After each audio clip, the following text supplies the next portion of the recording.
किन किन पॉइंट्स में आपको सॉल्व करना होता है।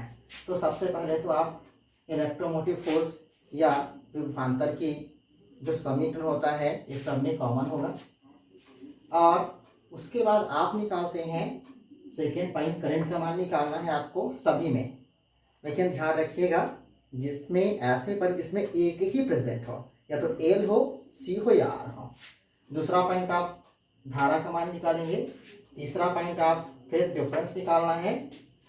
उसके बाद में चौथा पॉइंट जो होता है ग्राफिकल मेथड से सॉल्व करना है किसको, फेज डिफरेंस को, वोल्टेज और करंट को का जो डिफरेंस है उसको आपको ग्राफ से शो करना है। तो ग्राफ और phase difference between V and I. फिर पांचवा पॉइंट सॉल्व करना होता है फेजर डायग्राम, और छठवां पॉइंट आप निकालेंगे रिएक्टेंस या एम्पेडेंस। यदि LCR है या LR है या CR है या RC है तो उसके लिए हमको एम्पेडेंस निकालेंगे, और यदि एक ही कंपोनेंट है तो आप निकालेंगे रिएक्टेंस। तो इसी पॉइंट के आधार पे आपको सॉल्व करना है। तो देखते हैं, सबसे पहले हम डिस्कस कर रहे हैं AC circuit containing only C। तो इसमें हम लेते हैं कि एक कैपेसिटर ले लेंगे और उसके दोनों सिरों को हम जोड़ देते हैं प्रत्यावर्ती विद्युत स्रोत से। प्रत्यावर्ती विद्युत वाहक स्रोत से हम जोड़ देते हैं जिसका किसी क्षण या किसी समय t पर समीकरण, किसी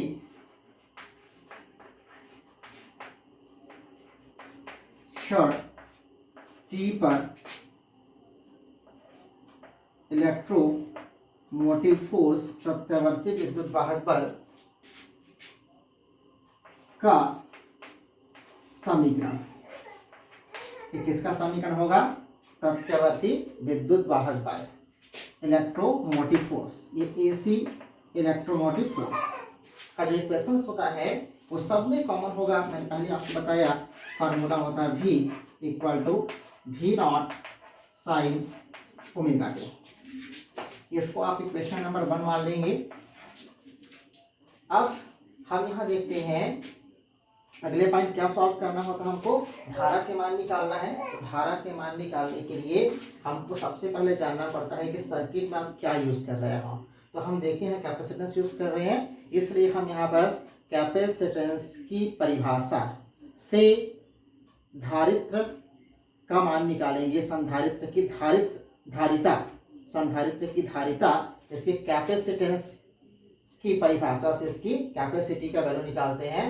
तो संधारित्र की धारिता जो होती है, धारिता C, यहाँ लिख सकते हैं धारिता की परिभाषा से। तो धारिता की परिभाषा से हम देखते हैं कि C इक्वल टू क्या होगा, Q/V होता है। आवेश और उसके बीच के विभवांतर, इसके दोनों प्लेटों के बीच का विभवांतर हम लोगों ने क्या मान लिया, कैपिटल V मान लिए। तो इसके दोनों प्लेटों के बीच का विभवांतर और आवेश और बीच के विभवांतर के अनुपात ही एक्चुअल में उस संधारित्र की धारिता के बराबर होती है। तो ये C must be equal to Q/V हो गया। अब हम यहाँ से Q का मान निकाल लेते हैं, ये हो जाएगा CV। आप चाहो तो V का मान वहां से पुट अप कर दीजिए, तो C V0 sine omega T हो जाएगी। ये समीकरण आपने 2 मान लिया, ये Q का मान हुआ। हमको निकालना क्या है, धारा के मान निकालना है। हमको धारा के मान निकालने के लिए आपको पता है धारा की परिभाषा, धारा I इक्वल टू क्या होता है, dQ/dt। आवेश प्रवाह के दर को हम लोग क्या कहते हैं, धारा कहते हैं। इसलिए यहाँ से I इक्वल टू Q की वैल्यू पुट अप करते हैं, तो d/dt ये हो जाएगी C V0 sine omega T. अब हम देख रहे हैं कि यहाँ C और V0 दोनों क्या है, कांस्टेंट है। तो हम बाहर निकाल देते हैं C V0 को, ये d/dt हो जाएगी। ये मिला आपके पास साइन ओमेगा टी। अब इसको डिफ्रेंशिएट कर देते हैं, तो डिफ्रेंशिएट करेंगे तो ये कांस्टेंट है तो ये बाहर निकल जाएगी, इनटू हो जाती है डिफ्रेंशिएशन में, और साइन का क्या होता है, कॉस हो जाएगी। तो ये हो जाएगी कॉस ओमेगा टी। क्योंकि आप फार्मूला जान रहे हैं d/, इसको dx ले लेते हैं, ये हो जाएगी sine x is must be equal to होता है cos x। ये फार्मूला हम लोगों ने अप्लाई कर दिया। तो इसी फार्मूले की सहायता से हमने धारा के मान निकाले, लेकिन इस धारा के मान को हमको इससे कंपैरिजन करना है। तो जैसे ये दिख रहा उसी प्रकार से इसको भी रिप्रेजेंट करना है। तो देखिए यहाँ पर v0 है, तो सबसे पहले इसको चेंज करेंगे, तो यहाँ I0 होना चाहिए। तो हम क्या करते हैं, I is must be equal to I0। ये मिल जाएगी आपके पास में cos ओमेगा t। अभी देखिए हम लोगों ने यहाँ v0 के आखिर का शिखर मान था वोल्टेज का, उसी प्रकार करंट का हमने शिखर मान निकाल दिया I0, जहाँ I0 क्या होता है, जहाँ I0 is must be equal to हो जाएगी C v0 ओमेगा। ये होगा धारा का शिखर मान।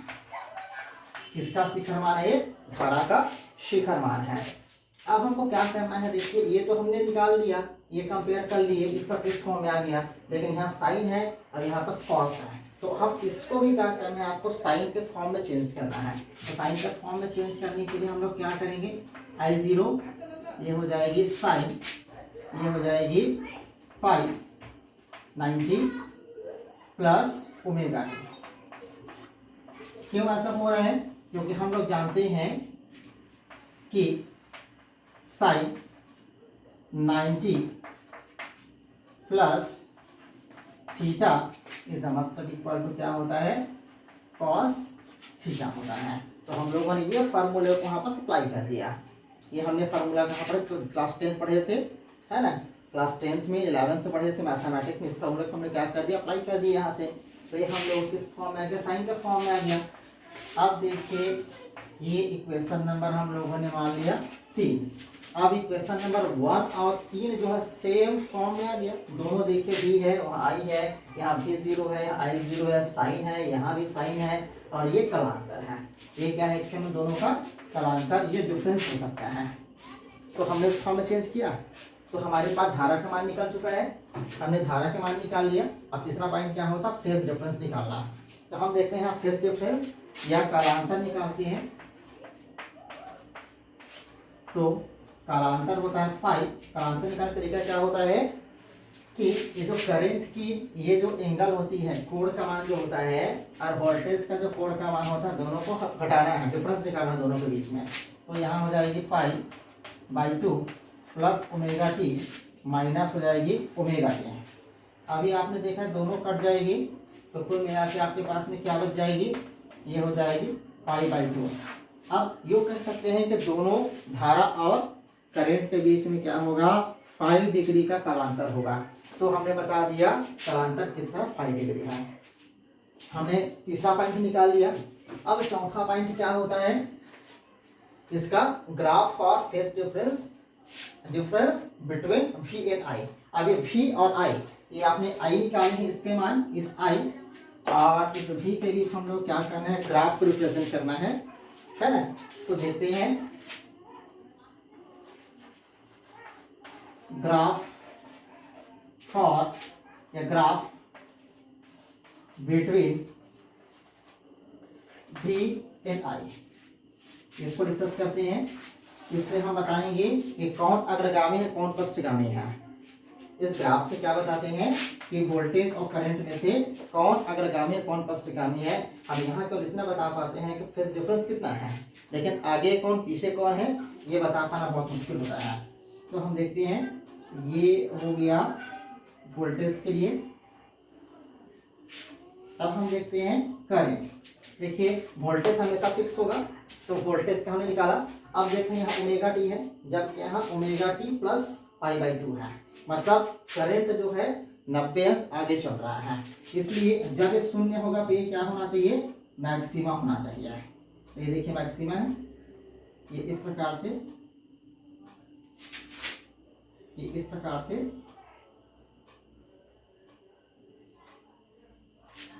ठीक है।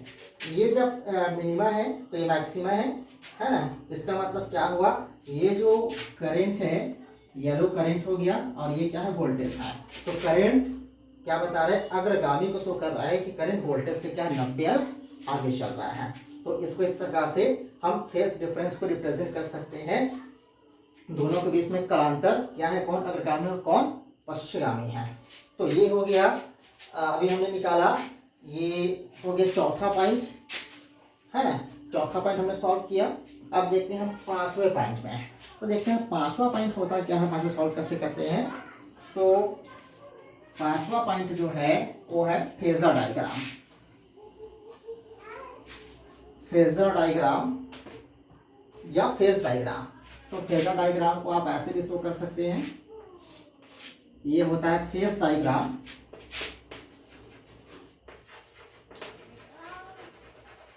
फेज डायग्राम, तो ये वोल्टेज और करंट को आपको शो करना है। तो हमने मान लेते हैं इसको वोल्टेज मान लिया, है ना। अब वोल्टेज हमने मेन माना है, तो वोल्टेज स्टार्टिंग में था, करंट का मान निकाले हैं और करंट का मान 90 से आगे है। तो यहाँ पर क्या हो जाएगी, ये हो जाएगी करंट की वैल्यू हो जाएगी और ये होगा वोल्टेज की वैल्यू। इसके बीच का ये जो कालांतर है ये क्या होगा, π/2 होगा। ये फेज डायग्राम हुआ।